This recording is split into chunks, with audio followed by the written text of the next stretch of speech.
Bom dia, meus amores, tudo bem? Hoje eu vou falar de lei de Hess, tá? Essa é uma matéria muito importante, ela aparece bastante nos vestibulares, ela sempre aparece nas primeiras fases e é que a gente vai estudar hoje, tá bom?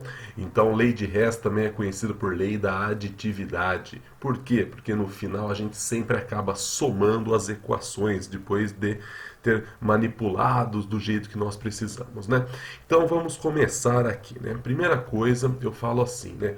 A lei de Hess, né? Eu posso falar que ao aplicar a lei de Hess é como se eu estivesse trabalhando com equações matemáticas, né? Você fala, mas como assim? Você está trabalhando com equações químicas? Preste atenção.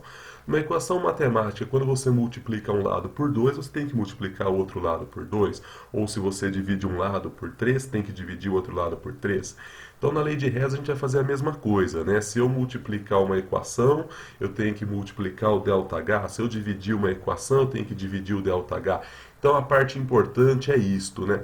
Se ao multiplicar ou dividir os coeficientes de uma reação, né, eu vou ter que multiplicar ou dividir, né, o ΔH pelo mesmo número, tá bom? Por isso que a gente fala que a gente, ao aplicar a lei de Hess, é como se nós estivéssemos trabalhando, né, com equações matemáticas, né? Então, outra coisa interessante, quando você inverte o lado numa equação matemática, você muda o sinal. Na lei de Hess também a gente vai mudar o sinal do ΔH. Então é importante a gente ter essa consciência, né? Bom, outra coisa, né? Quando você mantém a ordem da reação, se você pega uma reação e copia ela, você tem que manter o sinal do ΔH, você não pode alterar. Se era positivo, continua positivo, se é negativo, ele continuará negativo. Beleza até aqui? Bom, outra coisa importante. Se eu inverto a ordem de uma reação, como assim inverte? O que era produto vira reagente, o que é reagente vira produto? O ΔH muda. Se era positivo, torna-se negativo, o negativo torna-se positivo, né?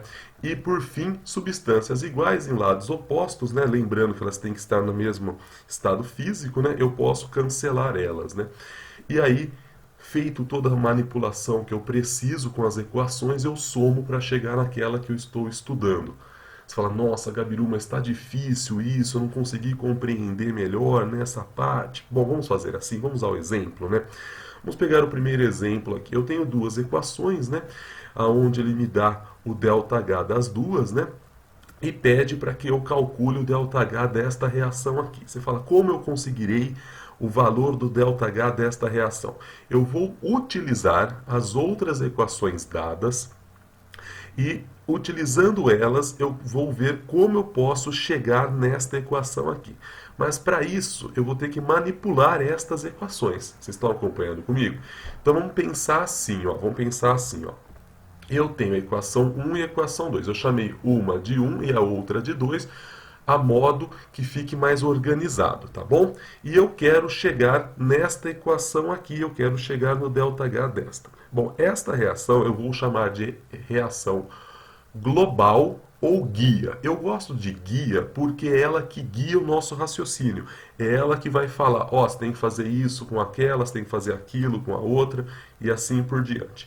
Então a gente começa aqui de uma maneira bem simples. Eu olho para a equação global e eu vejo quem é a primeira substância. Quem é a primeira substância? Grafite, certo? Grafite eu encontro em qual das duas equações? Na número 1 ou na número 2? Você fala, bom, grafite está do lado dos reagentes aqui na minha global e eu tenho grafite aqui na minha equação 1. O grafite na equação 1 está do lado dos reagentes. Opa, eu preciso de grafite do lado dos reagentes. Então, eu vou manter a ordem da 1. Então, eu escrevo aqui, mantém 1. Quando eu escrevo mantém 1, é mantém a ordem, né, da 1. Então, eu vou lá e copio a 1, certo? Então, o que é reagente continua sendo reagente, o que é produto continua sendo produto. Se eu Como eu mantive a ordem, né? Se eu mantenho a ordem, eu mantenho o sinal. Reparem, ó, aqui é negativo, aqui é negativo. Vocês estão acompanhando comigo até aqui? Bom, mas olhe o detalhe, olhe o detalhe. Você fala, qual é o detalhe, Gabi? Aqui eu tenho 2 mols de grafite e aqui eu tenho um só. Então eu vou ter que multiplicar essa reação toda por 2. Ai, Gabi, se aqui fosse 3, multiplicaria a reação toda por 3. Mas como é 2, eu multiplicarei por 2. Então, 2 vezes 1, 2. 2 vezes 1, 2. 2 vezes 1, 2. E aqui vai ficar 2 vezes 94. Ah, Gabi, se eu tivesse multiplicado por 3, aqui seria 3 vezes 94. E se eu tivesse multiplicado por 4 a equação, aqui seria 4 vezes, beleza? Bom, aí eu passo para a próxima substância aqui da minha reação, né? Só que a próxima substância é o O2. O O2, ele apareceu tanto na primeira quanto na segunda. Quando você tem uma substância na global que aparece em mais de uma etapa, em mais de uma equação, você deixa ela para o fim, que normalmente ela se autoajusta. Então, veja bem, eu vou deixar o O2 de lado. Eu vou falar, não vou trabalhar com o O2. Porque ele apareceu tanto na primeira quanto na segunda. Então eu deixo o O2 de lado, porque no final, normalmente, aquele que aparece em mais de uma etapa, no final se autoajusta. Então eu passo para a próxima substância. Quem é a próxima substância da minha global? O CO. O CO aqui está do lado dos produtos.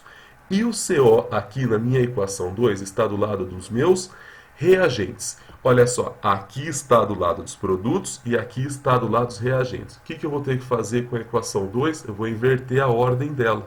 Então eu pego e eu inverto a ordem. Por quê? Aqui está do lado dos produtos e aqui está do lado dos reagentes. Só que eu preciso que o CO esteja do lado dos produtos. Então eu vou inverter a ordem. Então eu escrevo inverte 2. O que eu quis dizer? Inverte a ordem. Repare, quando eu escrevo inverte a ordem, olhem bem, veja bem. O CO2 que está aqui, ó, o CO2, aqui ele é produto, não é? Aqui ele virou o quê? Reagente. Olha só, o CO e o O2 aqui não são reagentes?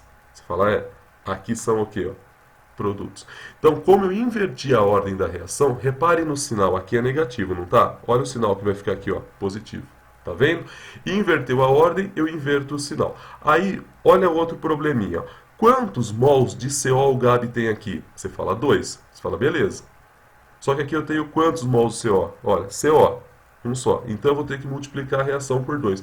Eu só estou multiplicando a etapa 2 por 2 porque o CO aqui, ó, tem 2 mols. Se aqui fosse 3, ó, aqui fosse, eu ia multiplicar por 3. Tá? Ah, mas não é porque eu multipliquei uma por 2, tem que multiplicar outra por 2? Não, nada a ver. Às vezes você multiplica uma por 3, a outra você divide por 5.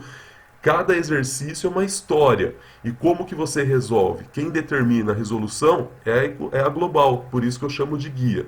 Então eu vou multiplicar tudo por 2. 2 vezes 1, 2. 2 vezes 1, 2. 2 vezes meio, 1. E aqui 2 vezes 68. Feito isso, agora eu somo as etapas, eu somo as equações. Quando eu somar as equações, eu vou cortar quem está em lado oposto, certo? Então vamos lá, ó. Eu vou cortar CO2 com CO2. Por quê? Ó? Eu tinha 2 CO2 de um lado, 2 CO2 do outro. Tudo gasoso, posso cortar. Dá para cortar mais alguém? Olha bem para cá, ó. Aqui eu tenho 2 oxigênios, aqui eu tenho um só. Dá para cortar. Me sobra um oxigênio aqui. Então, dá para cortar mais alguém? Você fala, não. Agora, olha só o que sobrou. Veja bem, ó. 2 grafite, boa. 1 O2, boa. Setinha, né, formando, boa. 2 CO, boa. Cara, quando você acabou de cortar e somou tudo, tem que chegar exatamente naquilo que você está estudando. Se sobrar alguma coisa ou faltar, você está errado. Você tem que começar tudo de novo, tá beleza? Ah, somou as etapas? Somei. Então agora você soma os valores do ΔH. Tal, cheguei em menos 52. Reparem, cheguei no ΔH desta reação trabalhando com outras duas. Manipulei de tal maneira que ao somar eu chegasse na minha reação global. Até aqui, tá tranquilo, meus amores? Bom, vamos a um exemplo um pouco mais complicado. Bom, ele me dá aqui 3 reações, né? A combustão do benzeno, a combustão do hidrogênio, a combustão da grafita, né? Com seus respectivos valores de ΔH e pede, né? Calcule o ΔH da reação abaixo, onde 6 mols de grafita reagem com 3 mols de H2, formando 1 mol de benzeno. Eu quero o ΔH disso. Você fala, bom, como que eu vou me virar com isso, né? Primeira coisa, vamos pegar as etapas que ele nos forneceu e vamos chamar de 1, 2 e 3. Para quê? Para que nós possamos organizar bem o nosso raciocínio. Beleza. Agora eu pego a global. Bom, a reação global eu chamo ela de guia, porque é ela que guia a nossa resolução. Então aqui, na minha reação global, o grafite, né, o certo é grafitar, está do lado dos reagentes. Por que você começou com o carbono do grafite aqui, Gabi? Porque ele é o primeiro, eu comecei com ele por causa disso. Bom, aonde que eu encontro carbono grafite? Eu encontro na etapa 3. Mas, meu Deus, eu vou começar pela etapa 3? E daí? Eu posso começar por qualquer uma das etapas, tudo bem? Então tá bom. Como na etapa 3 o grafite está do mesmo lado que na global, eu mantenho a ordem da 3. Como eu mantive a ordem da 3, eu mantenho o sinal. Aqui era negativo, continua negativo. Você fala, beleza. Só que temos um problema. Aqui eu tenho 6 carbonos grafite e aqui eu tenho um só. Então eu tenho que multiplicar todo mundo por 6. 6 vezes 1, 6. 6 vezes 1, 6. 6 vezes 1, 6. E como eu multipliquei a reação toda por 6, eu sou obrigado a multiplicar por 6 aqui o valor do ΔH. Você fala, beleza, tá tranquilo até aqui. Bom, então eu passo para a próxima substância da global. Eu vejo que a próxima substância é o hidrogênio gasoso, que está do lado dos reagentes aqui na global. Onde eu encontro H2, né? Eu encontro na segunda etapa, também do lado dos reagentes. Então, eu só mantenho a ordem da etapa 2. Beleza. Só que tem um problema. Aqui eu tenho 3 hidrogênios e aqui eu tenho um só. Mas antes disso, vamos pensar, o que eu fiz com a etapa 2? Eu mantive a ordem? Isso, mantive. Então, mantenha o sinal, ó, negativo aqui, porque aqui era negativo. Então agora eu multiplico tudo por 3. Por que eu estou multiplicando tudo por 3? Porque eu tenho 3H2. 3 vezes 1, 3. 3 vezes meio, 3 sobre 2. 3 vezes 1, 3. E aqui vai ficar quanto? 68 vezes 3, porque eu multipliquei a etapa toda por 3. Aí, pensando assim, eu continuo aqui na minha global. Eu encontro aqui, ó, C6H6, do lado dos meus produtinhos. Só que C6H6 eu encontro na primeira, do lado dos reagentes. Você fala, ai meu Deus do céu! Calma, você vai ter que inverter a etapa 1, porque você precisa que o benzeno, o C6H6, esteja do lado dos produtos, porque na global está do lado dos produtos. Então, o que é produto na primeira vira reagente e o que é reagente vira produto. Ô Gabi, então se eu invertir a ordem da reação, o que acontece com o sinal? Ele inverte. Olha aqui é negativo, aqui ele fica positivo. Eu vou ter que multiplicar essa por algum número? Não, ó, que é 1 mol e 1 mol. Então agora eu mantenho o valor 780 aqui. Bom, recapitulando, como eu mantive a etapa 2 e 3, eu mantive o sinal. Como eu inverti a etapa 1, eu inverti o sinal.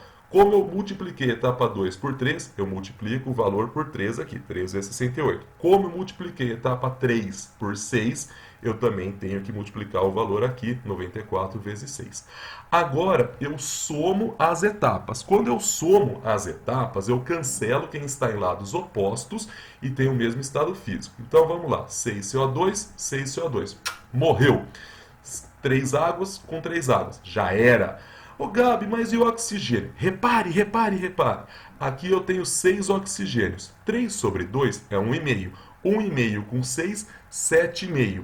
Olha do outro lado, 15 sobre 2. Quanto que é 15 sobre 2? 7,5. Opa, então oxigênio de um lado, morre com o do outro. Beleza. Agora eu venho e somo os valores de ΔH. Chego em mais 12 quilocalorias. Ou seja, eu manipulei as minhas etapas de tal maneira que no fim, ao somar, eu cheguei exatamente na minha reação global e assim encontrei o valor do seu ΔH.